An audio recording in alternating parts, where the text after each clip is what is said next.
अस्सलाम वालेकुम and welcome to channel दस्तरखान की दावत। आज मैं आपके साथ शेयर करने जा रही हूँ मैंगो कुल्फ़ी की रेसिपी और इसे बनाना बहुत ही आसान है।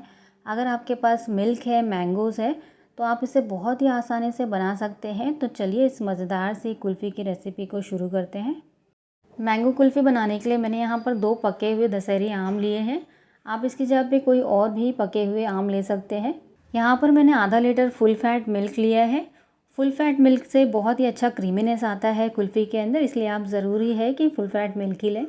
और इसे मैंने पहले ही कढ़ाई में निकाल लिया है क्योंकि कढ़ाई में ही हम इसे पकाने वाले हैं। यहाँ पर मैंने आधा कटोरी शक्कर लिया है, 3 इलायची के सीड्स का पाउडर लिया है। अब ये जो मिल्क है इसके अंदर हम आधा कटोरी शक्कर डाल देंगे और ये जो 3 इलायची के सीड्स का हमने पाउडर बना के रखा है इसे भी हम इसके अंदर डाल देंगे। और ये जो आम हमने लिए हैं इसका हम पहले पल्प निकाल लेंगे। तो पहले इसे इस तरह से छील लेंगे। एक नाइफ़ की मदद से हमें इसका जो छिलका है वो पूरा निकाल लेना है। छिलके को आप इस तरह से खींच के भी निकाल सकते हैं। तो यहाँ पर हमने एक आम को छील लिया है। अब इसके ऊपर इस तरह से कट लगा लेंगे और कट लगा के इसका जो पल्प है उसे हमें निकाल के ग्राइंडर जार में डाल देना है। और इस तरह से हम पूरे आम का पल्प निकाल लेंगे। और बाकी का जो एक आम बच गया है उसका भी हमें अच्छी तरह से पल्प निकाल के ग्राइंडर जार में डाल देना है। तो यहाँ पर हमने दोनों आम का पल्प निकाल के ग्राइंडर जार में डाल दिया है। अब इसे हम बिना पानी वगैरह कुछ भी ऐड किए अच्छी तरह से बारीक पीस लेंगे और इसकी मैंगो प्यूरी तैयार कर लेंगे। तो यहाँ पर हमने दोनों आम को पीस के इसकी मैंगो प्यूरी तैयार कर ली है। अब इसे कुछ देर के लिए हम साइड में रख देते हैं और चलिए जो मिल्क है इसे हम पका लेते हैं। अब यहाँ पर मैंने कढ़ाई को हाई फ्लेम पे गैस पे चढ़ा दिया है। अब इसमें हाई फ्लेम पे उबाल आने देंगे। तो दूध में जैसा कि आप देख सकते हैं उबाल आ गया है। तो अब मैंने फ्लेम को मीडियम कर दिया है।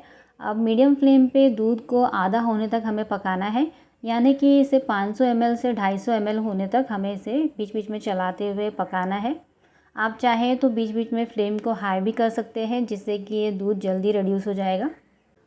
तो मिल्क को हमने करीबन 10 से 12 मिनट तक पकाया है और आप देख सकते हैं मिल्क अब आधा हो गया है, यानी अब ये 500 ml से 250 ml हो गया है।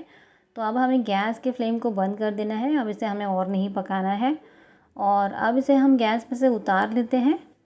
अब कढ़ाई को मैंने गैस पे से उतार लिया है और इसे रूम टेम्परेचर पर हम ठंडा होने देंगे। आप चाहें तो इसे फ़ैन के नीचे भी रख सकते हैं जिससे कि ये जल्दी ठंडा हो जाएगा। तो मिल्क अब रूम टेम्परेचर पर पूरी तरह से ठंडा हो चुका है और इसकी जो थिकनेस है वो भी आप देख सकते हैं थोड़ी सी बढ़ गई है। तो अब ये जो मैंगो प्यूरी हमने तैयार करके रखी थी इसे हम ये जो तैयार किया हुआ मिल्क है इसके अंदर डाल देंगे। और मैंगो प्यूरी को मिल्क में आपको पूरी तरह से मिल्क के ठंडा होने के बाद ही डालना है, नहीं तो मिल्क के फटने के चांसेस होते हैं। तो मैंगो प्यूरी को हमने मिल्क के अंदर डाल दिया है। अब इसे अच्छी तरह से एक विस्क की मदद से मिला लेंगे।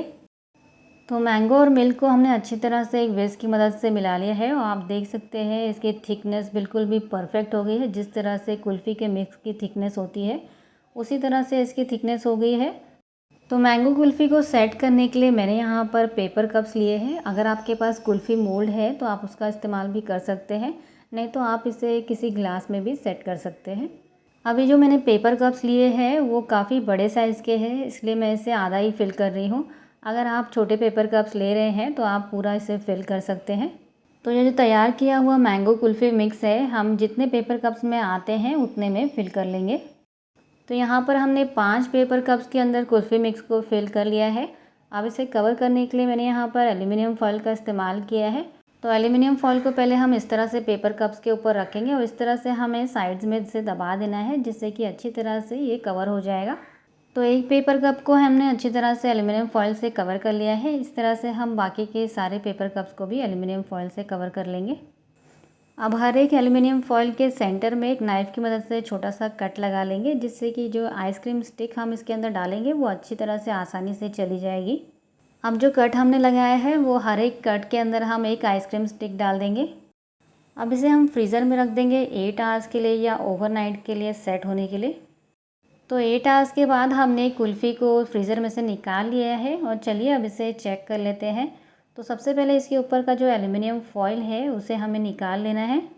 एल्युमिनियम फॉइल को निकालने के बाद पेपर कप के साइड में एक सीज़र से थोड़ा सा कट लगाएंगे और इसे इस तरह से खींचते हुए जो पूरा पेपर कप है उसे हमें निकाल लेना है।